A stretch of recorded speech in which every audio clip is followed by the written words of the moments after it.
Welcome back, folks. It's Jab Anima back again. Let's talk about animation. By now you guys have been working well on 3D, but animation happens 4D. That requires a whole new set of tools. So let's get to Blender right now.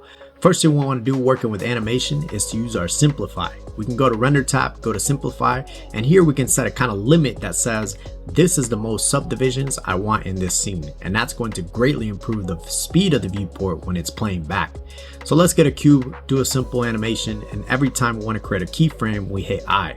And we can see those keyframes down at the bottom on the timeline, and now we can navigate on this timeline. So we can use our G to move the keyframes around. We can pick more than 2 keyframes, spread or crunch those with S, and we can use our Shift D to duplicate those keyframes. Now there is one change compared to the viewport, which is R. That's going to allow us to change the keyframe handle, and that won't really change anything about your animation, but it's kind of a marker system that reminds ourselves what kind of keyframe it is. Last thing we want to look at is our interpolation method with T, and interpolation is how Blender is going to interpret the animation between the keyframes that we've chosen. And for this, I've only ever used constant, linear, and Bezier, and those all have different uses that I'll cover on my next animation video. But till then, you guys can check out my older videos, catch me on YouTube, Twitter, or Instagram. See you there.